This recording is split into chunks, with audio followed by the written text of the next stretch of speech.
Hello friends, welcome to how to learn English. पिछली class में हमने पास्ट इंडेफिनिट पैसिव वॉइस सीखा। आज हम फ्यूचर इंडेफिनिट करने जा रहे हैं। एक्टिव वॉइस में subject plus will shell plus V1 first form of verb plus object लगाते हैं। पैसिव वॉइस में सब्जेक्ट प्लस विल और शेल, उसके बाद बी की फॉर्म, क्योंकि बी की फॉर्म के बिना पैसिव वॉइस नहीं बनता। उसके बाद आपको पता ही है कि पैसिव वॉइस में कोई भी टेंस हो हमेशा वर्ब की थर्ड फॉर्म लगाई जाती है। सॉरी। उसके बाद बाय प्लस ऑब्जेक्ट, यानी काम को करने वाला यदि है। The children will complete the homework, ये एक्टिव वॉइस है क्योंकि जो कुछ करेंगे बच्चे करेंगे, तो बच्चे होमवर्क कंप्लीट करेंगे। अब क्या कंप्लीट करेंगे? The homework. The homework will का विल ही रहेगा। आगे हमने एक बी की फॉर्म लगा दी, be third form, completed by the children.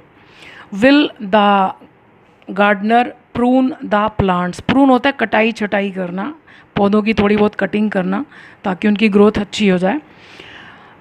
अब ये क्वेश्चन की फॉर्म में है तो क्वेश्चन की फॉर्म में रहेगा।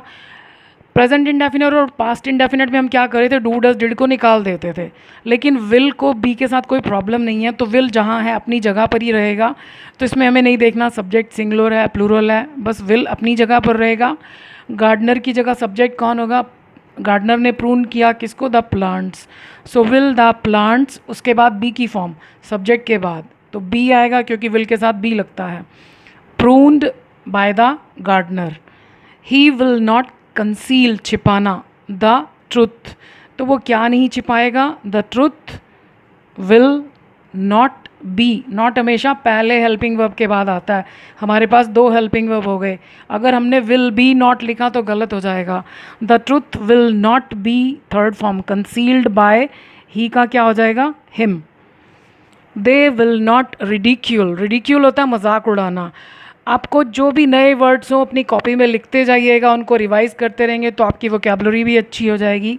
दे will not ridicule the weak student sorry, वे कमज़ोर स्टूडेंट का मजाक नहीं उड़ाएंगे।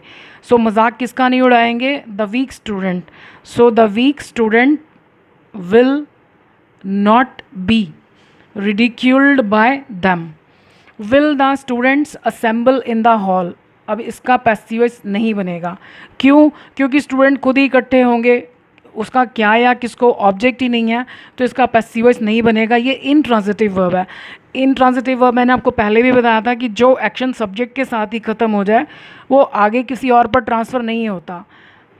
जैसे अब ये मजाक उड़ाएंगे किसका? वीक स्टूडेंट का, लेकिन यहाँ पर क्या या किसको नहीं है, तो इसका पैसिव वॉइस नहीं बनेगा। हर एक्टिव वॉइस का पैसिव वॉइस नहीं बनता। Will the people listen to me? क्या लोग मेरी बात को सुनेंगे? लिसन टू मी मतलब मुझे सुनेंगे या मेरी बात को सुनेंगे। यहाँ पर मेरी बात के लिए कुछ नहीं लिखना, मी ही लिखना है। अब वो सुनेंगे किसको? मुझे, तो मी का क्या हो जाएगा? आई। सो विल, इसमें सब में फ्यूचर में सिर्फ विल लगाना है, शैल नहीं लगाना। विल, अब मी का क्या हो जाएगा? आई। बी की फॉर्म बी। लिसनड टू, अब मैंने आपको बताया था कि वर्ब के तुरंत बाद अगर प्रपोजिशन आ रही है, ज़्यादातर केसेस में नहीं आती, लेकिन कुछ वर्ब्स ऐसे होते हैं जो प्रपोजिशन के बिना चलते ही नहीं हैं। लिसन टू के बिना नहीं चलता, तो आपको उस प्रपोजिशन को निकालना भी नहीं है और उसकी जगह भी नहीं चेंज करनी। So will I be listened to, जब सब्जेक्ट द पीपल हो मतलब जनरल, तो अगर हम यहाँ बाय द पीपल नहीं लिखते तो भी ठीक है, ज़रूरत नहीं है। So will I be listened to यानी क्या मेरी बात को सुना जाएगा। अब आप हिंदी में देखिए, आज कपड़े नहीं धुलेंगे। अब धुलने की कोई इंग्लिश नहीं है, धोने की है, वॉश। कौन धोएगा? पता नहीं, तो सब्जेक्ट कौन है? कपड़े, तो ये पैसिव वॉइस है। The clothes will not B washed today. दरवाज़ा तो मैं पेंट कर दूंगा।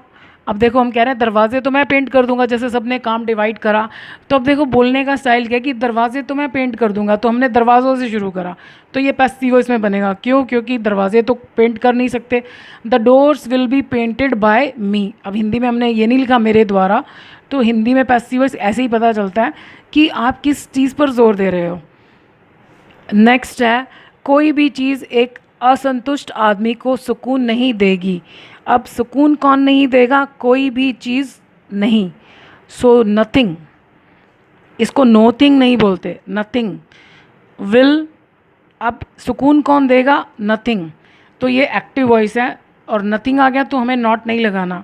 Nothing will Sood, Sood means सुकून देना, मन को शांति देना। तो नथिंग विल सूद किसको? अ डिसकंटेंटेड मैन, डिससेटिस्फाइड मैन, असंतुष्ट आदमी को। अब बच्चा गुम नहीं होगा।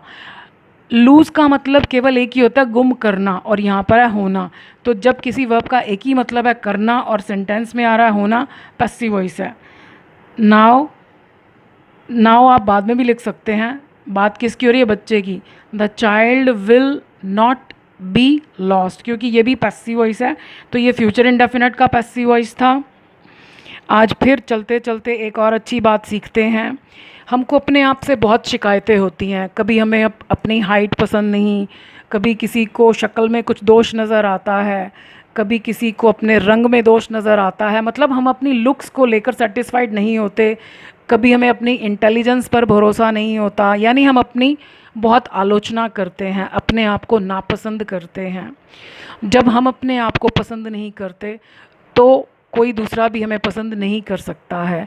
हम भले ही जैसे भी हैं अपने आप से कहें आई लव माई सेल्फ, आप हिंदी में कहें, इंग्लिश में कहें, जैसे भी कहें कि मैं अपने आप से प्यार करता हूँ।